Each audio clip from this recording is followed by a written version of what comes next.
Hey everyone, what's going on? Jesse again with another video. And today's video, I want to talk about the residence tax that you'll have to pay if you move to Japan. Now, if you're an American and you come here to teach on the JET program, and I can only stress this for the JET program and being an ALT, so I can't really speak for anything else, but I'm pretty sure if you're an American, then you'll benefit from not having to pay tax for 2 years. But if you're here for any longer than that, you're going to have to pay your residence tax. And it's a hefty little tax to pay. It comes in looks something like this. Yeah, and I'm going to actually add out a lot of my private information. So sorry guys, you won't really be able to screw me over with anything if you ever see this video. Okay, so that's kind of the cover sheet. And the next, you'll just get a statement, and it'll show you everything that you have here. Oh, I'm sorry, I'm messing up my own lighting. Okay, but really the most important thing that you're gonna find on here, and there's a bunch of little sheets to deal with. The most important thing that you're gonna find, and it's gonna look something like this. So this is the first, this side. This is the first payment that I'm gonna have to do, and it's actually due today. So I have to go and pay this as I'm going to be making this video, so you'll get to see the beginning and the end. But anyway, so this is payment number 1. It's due today, June 30th. And then the thing that's really crappy about them is that you have to wait until June for them to be issued. The first one's in June. And let's see on here. Yeah, you can see this is 44,600 yen. So, it's 4.46 mon, which it's kind of a lot. I think it's kind of a lot, even though I'm a jet and I get tons of money. But whatever. Jets aren't rich, by the way. Sorry to break the stereotype. That'll be in a different video. Anyway, so then, of course, you'll have payment number 2. And you'll have payment number 3. Oh, payment number 2, by the way, is due in August. Payment number 3 here, I believe, is due on Halloween. Let's check real quick. Yeah, it's due on Halloween, right over in this area. And the last one, I think, is due at the end of December. Nope, no, it's actually due January 31st. Now, I really wish this would come sooner because, as I mentioned, the first one is 44,600 yen. And the second one is 44,000. Right, they're all 44,000 after the first bill. That's a lot of money to pay over the course of 4 payments. And I have the other unlucky thing to do because I recently upgraded my internet, so my NTT bill this month is over 2 mon, over 20,000 yen. It's like $200. And I have to do my car inspection next month, so woo! I am super broke. Well, it's not so bad. It's not like I'm going to go hungry or anything, and even if I was to go hungry, I could stand to lose a few kilos, so no problem, I guess. All right, guys. Yeah, I'm going to take a screenshot of the slips and and the different parts of it, and I'm going to try to break down some of the Japanese for you. It's really, this Japanese, I don't know.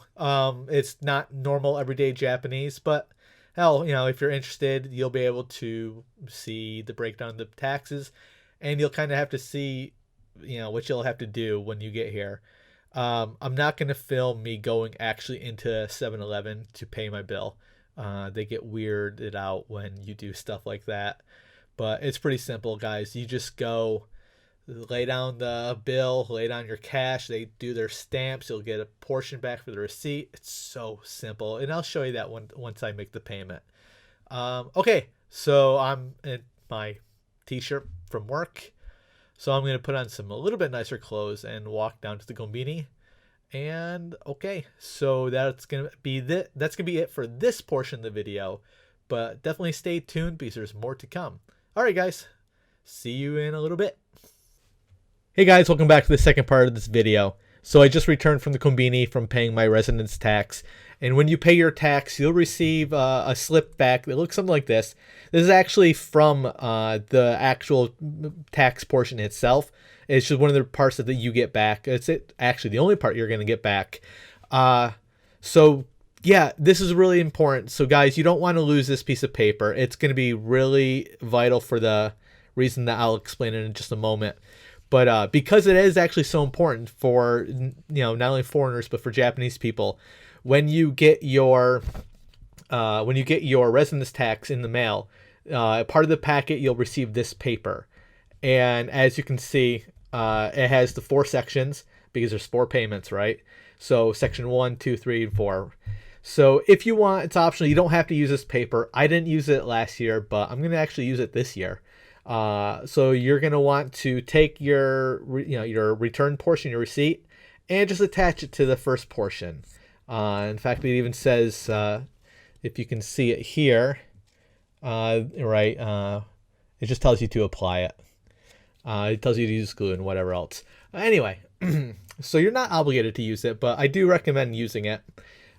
Because the reason why these are so important to keep is for us foreigners who who are not married and we're depending on our visas. You need to provide proof that you're actually a good foreigner in Japan, basically. So you'll have your job who will sponsor your visa, so that's something totally different. But they're going to want to see that you're being a productive member of society. And this will help you in your case for renewing your visa. Luckily for me, I'm a jet, so that's kind of a given that they'll renew it anyway. But as a 3rd-year jet participant, actually I'm a 4th year going into my 5th, but when I was a 3rd year, before I hit my 4th year, I had to renew my visa. And so you'll actually get a separate paper. I constantly forget the name of this paper. I'm sorry, guys. If I remember it, if I can remember the name, I'll provide it in the video. But it's basically a blue piece of paper that you'll get from like an accounting department at your city hall.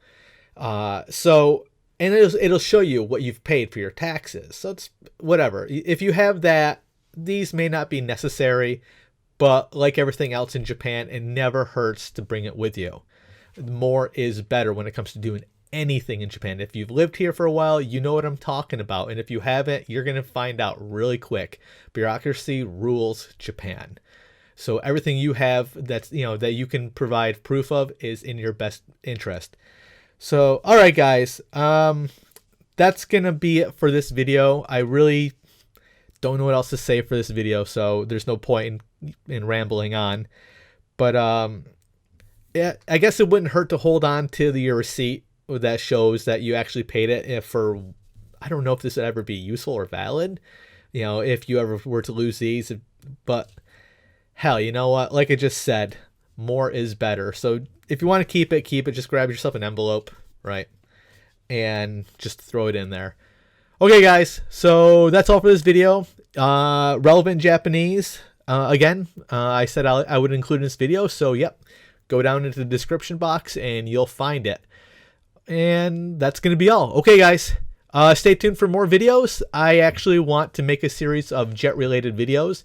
So for those of you who are coming on jet, or for all future jet participants, I hope that you'll find the series useful. There's plenty of videos on jet, but some of them are relatively old. And although some of them are old, there's still, a plethora of great information. But I'm hoping to give like a more fresh perspective, just what to expect, or at least I can tell you experiences that I've had on jet, at the very least.